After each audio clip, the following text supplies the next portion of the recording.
चलिए आज अस्तित्व के एक बहुत बहुत ही गहरे और कोमल पहलू को छूते हैं। एक ऐसी यात्रा पर चलते हैं जो स्त्री की चेतना के रहस्यों को खोलती है, समाज की बनी बनाई परिभाषाओं से कहीं परे और सीधे अस्तित्व के दिल में उतरती है। एक सवाल, जरा ठहर कर इस सवाल को अपने अंदर महसूस कीजिए, इसकी चुभन को, इसकी गहराई को। क्या एक स्त्री होना अपने आप में एक बंधन है? और ये सवाल सिर्फ स्त्रियों के लिए नहीं है, ये पूरी इंसानियत के लिए है, क्योंकि इंसानियत की चादर स्त्री के अनुभव के धागों से ही तो बुनी गई है। तो आज का ये जो विश्लेषण है, ये स्रोत के आधार पर स्त्री की चेतना की उसी भीतरी यात्रा को परत दर परत खोलने की एक कोशिश है। ये समझने की एक कोशिश है कि स्त्री होने का असल मतलब क्या है और क्यों इस एक समझ के बिना हमारे सारे रिश्ते, हमारा पूरा समाज हमेशा अधूरा ही रहेगा। इस पूरी यात्रा को समझने के लिए जानते हैं हमें कहाँ जाना होगा? हमें इतिहास की उन गहराइयों में उतरना होगा जहां सदियों के दर्द ने, सदियों की कंडीशनिंग ने एक पिंजरा तैयार किया है। एक ऐसा बंधन जो आंखों से तो दिखता नहीं, फिर भी हर स्त्री की आत्मा उसे अपनी हर सांस में महसूस करती है। देखिए, इस स्रोत का जो मूल विचार है वो ये कहता है कि सदियों के दमन ने, उस प्रभुत्व ने स्त्री के स्वाभाविक सार में जैसे जहर घोल दिया हो। सोचिए, जब किसी नदी को अपनी मर्जी से बहने नहीं दिया जाता तो क्या होता है? उसका पानी एक जगह ठहरकर जहरीला हो जाता है। ठीक वैसे ही स्त्री की ऊर्जा जब कुंठित होती है तो वो खट्टी हो जाती है, वो विकृत, अपंग हो जाती है। तो आज दुनिया में जो स्त्री हमें और आपको दिखती है वो असल में असली स्वाभाविक स्त्री है ही नहीं, क्योंकि उसे सदियों से भ्रष्ट किया गया है। ये कोई सामाजिक टिप्पणी नहीं है, नहीं, ये एक बहुत गहरे मनोवैज्ञानिक घाव की तरफ इशारा है जिसने स्त्री की आत्मा को, उसकी पहचान को ही बदल कर रख दिया है। और ये जो दमन है ना, ये कोई एक दो दिन की कहानी नहीं है, ये तो युगों का, सदियों का सिलसिला है। प्राचीन काल में उसे लगभग एक अस्तित्वहीन चीज बना दिया गया। मध्ययुग आया तो वो एक संपत्ति की तरह खरीदी और बेची जाने लगी। और आज इस आधुनिक युग में गुलामी ने एक नया और भी ज्यादा सूक्ष्म और खतरनाक रूप ले लिया है। ये सदियों का बोझ है जिसे वो अपनी चेतना में ढो रही है। और यहीं आकर एक बहुत गहरा, एक बहुत ही बेचैन कर देने वाला सवाल खड़ा होता है कि अगर स्त्री का स्वभाव ही जहरीला कर दिया गया है तो उससे जन्म लेने वाली मानवता स्वाभाविक और स्वस्थ कैसे हो सकती है? क्योंकि हर इंसान का पहला घर तो स्त्री का गर्भ ही है। अगर स्रोत ही प्रदूषित हो तो धारा शुद्ध कैसे रहेगी? तो चलिए अब इस सफर के सबसे बड़े, सबसे उलझे हुए मोड़ पर आते हैं, आजादी। ये जो आजादी की लहर चल रही है, इसे जब हम करीब से देखते हैं तो एक गहरा सवाल उठता है। जिसे आजादी का आंदोलन कहा जा रहा है, क्या वो वाकई में आजादी है या फिर ये एक नया और भी गहरा धोखा है, शायद पुराने पिंजरे से भी ज्यादा खतरनाक? स्रोत यहां पर एक सवाल खड़ा करता है। वो कहता है कि ये जो आधुनिक मुक्ति आंदोलन है, ये आजादी है ही नहीं, ये तो एक गहरी नकल है। इसमें स्त्रियां आजाद नहीं हो रही, बल्कि वो दूसरे दर्जे का पुरुष बनने की एक अंधी दौड़ में शामिल हो गई हैं।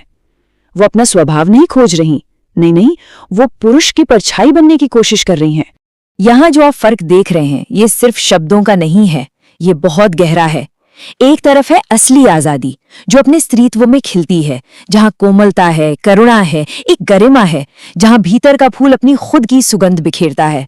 और दूसरी तरफ है नकल, जहां पुरुष से बस होड़ लगी है, आक्रामकता है, कठोरता है और अपने सबसे अनूठे सार को, अपनी सबसे बड़ी शक्ति, अपने गर्भ को ही भूल जाना है। तो ये आजादी नहीं हुई, ये तो उससे भी ज्यादा गहरी गुलामी हुई। क्यों? क्योंकि इसे खुद स्त्रियों ने ही अपने ऊपर ओढ़ लिया है।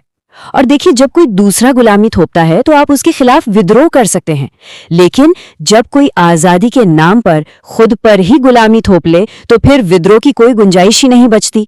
सोचिए जरा, ये कितना असहज कर देने वाला सवाल है ना? अगर पिंजरा किसी ने खुद ही बनाया हो और वो भी सोने का हो, तो उसे पता कैसे चलेगा कि वो कैद में है? जब मान्यताएं अपनी ही बनाई हुई हों तो वो दीवारें नहीं, वो घर लगने लगती हैं। अब हम इस विश्लेषण के उस हिस्से में आते हैं जो शायद सबसे ज्यादा उत्तेजक और गहरा है। इसे सिर्फ एक आरोप की तरह मत देखिए, बल्कि पुरुष और स्त्री के बीच सदियों से चले आ रहे एक मनोवैज्ञानिक खेल के गहरे विश्लेषण की तरह देखिए। स्रोत कहता है कि ये पुरुष के मन की एक बहुत ही चालाक रणनीति है, एक षड्यंत्र है, देखिए कैसे। पहला कदम, अतीत में स्त्री को देवी बना दिया, पवित्रता के ऊंचे सिंहासन पर बिठा दिया ताकि उसके अहंकार को सहलाकर उसे काबू में किया जा सके। दूसरा कदम यानी आज, उसे बराबरी और आज़ादी के लिए उकसाया जा रहा है ताकि पुरुष अपनी जिम्मेदारियों से मुक्त हो सके। और आखिरी लक्ष्य, बिना किसी जिम्मेदारी के, बिना किसी प्रतिबद्धता के आज़ादी का मजा लेना और स्त्री को शक्ति के एक खोखले भ्रम में छोड़ देना। लेकिन सवाल यह है कि ये रणनीति काम करती क्यों है? स्रोत के मुताबिक इसकी वजह है कि पुरुष का मन चालाक है, तार्किक है, और स्त्री का मन वो भोला है, प्रेमपूर्ण है। उसके लिए विश्वास करना आसान है। तर्क से पहले उसके लिए प्रेम आता है, भावना आती है, और इसी मनोवैज्ञानिक फर्क का, इसी मासूमियत का फायदा उठाया गया है। तो इतनी सारी परतें हटाने के बाद इस आलोचना से अब हम उत्सव की तरफ चलते हैं। अगर ये सब एक भ्रम है, एक धोखा है, तो फिर सच्चाई क्या है? स्रोत, जिसे प्रामाणिक स्त्री सार कहता है, आइए उसकी असली शक्ति को समझते हैं, जो इस सारी दौड़ धूप और नकल से कोसों दूर है। तो फिर असली शक्ति है कहाँ? वो कठोरता में नहीं, वो है कोमलता में, वो है प्रेम को, वल्नरेबिलिटी को अपनाने में।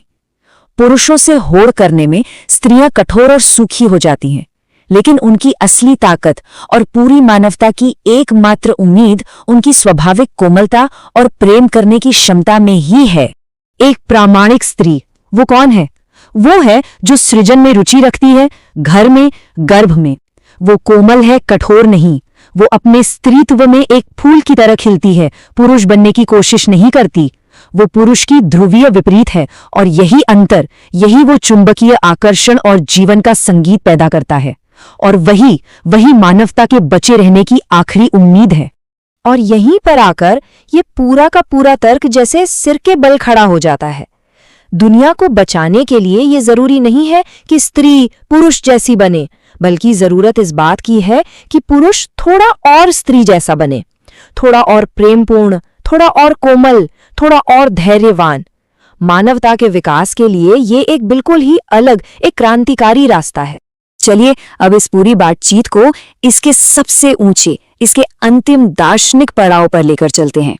ये लड़ाई असल में पुरुष या स्त्री की है ही नहीं, बल्कि ये मन के बनाए हुए बंधनों की है।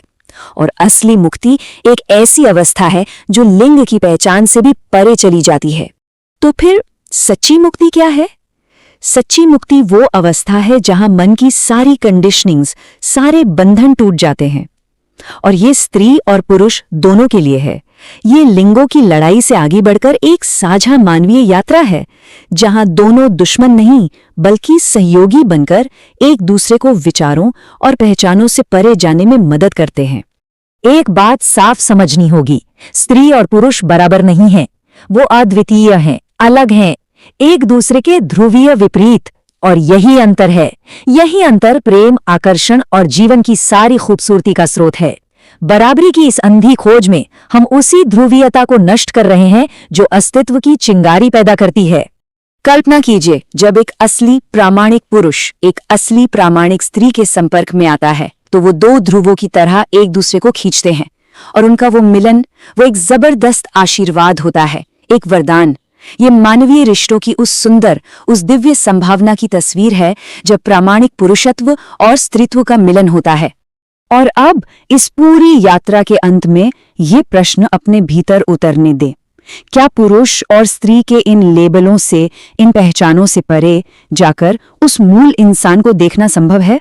और उस इंसानियत को देखकर क्या आखिरकार स्त्री को उसके असली रूप में देखा जा सकता है, बिना किसी परिभाषा के, बिना किसी उम्मीद के, बस जैसी वो है, अपने शुद्ध स्वाभाविक अस्तित्व में?